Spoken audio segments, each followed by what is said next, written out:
మామ నమస్కారం మామ, welcome to short videos. Hero Naga Chaitanya, Sai Pallavi, director Chandoo Mondeti. So వీళ్ళు కాంబినేషన్ వస్తున్న లేటెస్ట్ మూవీ తండేల్. సో ఈ సినిమా షూటింగ్ విషయానికి వస్తే 75% అంటే 75% షూటింగ్ అయితే కంప్లీట్ చేసుకుంది. రిమైనింగ్ కొన్ని మేజర్ సీక్వెన్స్ అండ్ ఒక హ్యూజ్ సాంగ్ అయితే పెండింగ్ ఉంది.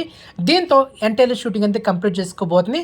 మరి ఇక డైరెక్టర్ చందుమొండేటి తన వర్క్స్ అయితే ఎంటైర్లీ నవంబర్ 30కి అంతా క్లోజ్ చేయబోతున్నాడు అనమాట. ఆ తర్వాత మనకు థియేటర్ రిలీజ్ డేట్ అయితే అనౌన్స్ చేస్తారు. సో ఇది ప్రజెంట్ తండేల్ మూవీ నుంచి ఎక్స్క్లూజివ్ షూటింగ్ అప్డేట్. జస్ట్ ఒక 1 అవర్ బ్యాక్ ఇండియన్ 2 భారతీయుడు పార్ట్ 2 ఓటీటీలో ఎప్పుడు వస్తుందని ఆల్రెడీ మనకు ఓటీ డేట్ కూడా లాక్ చేశారు. ఆల్రెడీ ఒక మెయిన్ వీడియో అప్లోడ్ చేశాను మన ఛానల్లో, సో చెక్ ఇట్. ఇలాంటి latest exclusive OTT updates, shooting updates కావాలంటే Telugu movie lovers YouTube channel subscribe చేసుకోండి. ప్రతిరోజు షార్ట్స్ వీడియోస్ని, మెయిన్ వీడియోస్ని ఫాలో అవ్వండి. ఓకే మామ, బాయ్.